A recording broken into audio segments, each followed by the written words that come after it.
With your document open, go to File, then Package. A window will now appear. Click on the Package button on the bottom right. A window will appear asking for your printing instructions. You may ignore this and select Continue. Another window will open. Choose where you would like the file to be saved.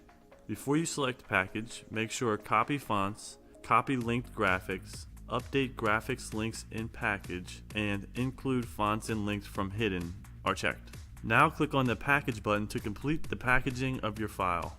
Thank you for watching, and click that subscribe button for more trade show content.